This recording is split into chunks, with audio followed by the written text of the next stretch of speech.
उधर इराक में तुर्की के हमलों से वहां मौजूद कुर्द समुदाय में फूट पड़ गई है, जिसकी वजह मानी जा रही है तुर्की में कुर्दों की अगुवाई करने वाली कुर्दिस्तान वर्कर्स पार्टी। तुर्की की सरकार इस पार्टी के लोगों को आतंकी बताती है और उन्हें मारने के लिए उत्तरी इराक में एयर स्ट्राइक करती है।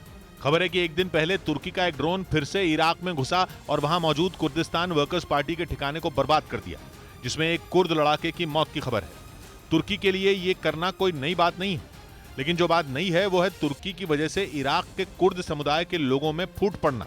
क्योंकि तुर्की उत्तरी इराक के जिस सिंजर कस्बे में बम बरसा रहा है वहां कुर्द समुदाय की अच्छी खासी आबादी है। और जानकार बताते हैं कि वहां रहने वाले कुर्द समुदाय के लोग कुर्दिस्तान वर्कर्स पार्टी का समर्थन करते हैं, क्योंकि ये पार्टी केवल तुर्की ही नहीं बल्कि उत्तरी इराक के सिंजर कस्बे में रहने वाले लोगों के अधिकारों के लिए भी लड़ती है।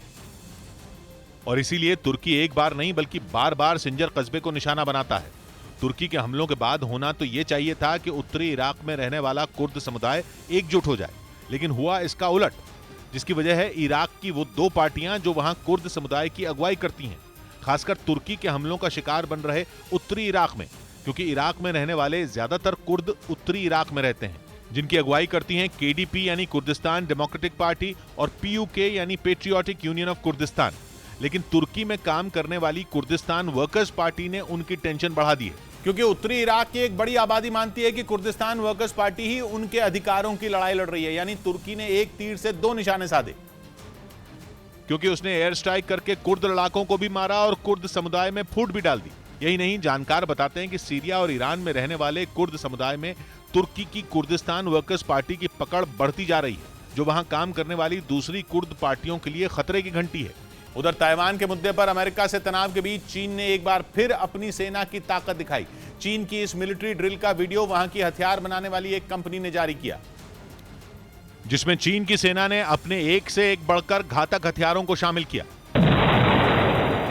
चीन की सेना ने दुश्मन पर हमला करने में माहिर अपनी तोप का दम भी दिखाया।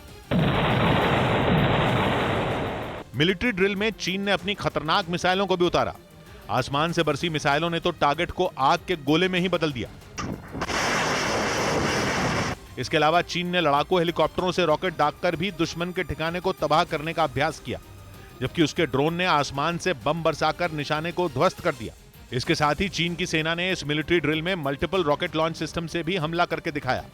चीन के इस सैन्य अभ्यास को ताइवान के साथ ही अमेरिका के लिए भी एक चेतावनी की तरह देखा जा रहा है। उत्तर प्रदेश के लखनऊ से हैरान कर देने वाला एक वीडियो सामने आया। वहां पैथोलॉजी सेंटर में घुसकर कुछ लोगों ने एक कर्मचारी के साथ मारपीट की। बताया गया कि पैसों को लेकर उनके बीच में पिछले कुछ दिनों से विवाद चल रहा था और फिर विवाद इतना बढ़ा कि वो लोग उस पर टूट पड़े।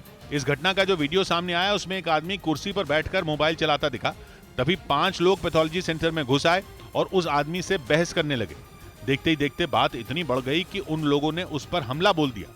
हालांकि इस दौरान उस कर्मचारी ने मारपीट कर रहे लोगों से बचने की कोशिश की, लेकिन वो लोग उसे लगातार पीटते रहे। मारपीट करने के बाद आरोपी वहां रखी एक मशीन लेकर फरार हो गए। घटना की जानकारी मिलने के बाद पुलिस ने 2 आरोपियों को हिरासत में ले लिया और उनके कब्जे से मशीन भी बरामद कर ली। बताया गया कि पैसों के लेन देन के विवाद में आरोपियों ने पैथोलॉजी सेंटर चलाने वाले उस आदमी की पिटाई की।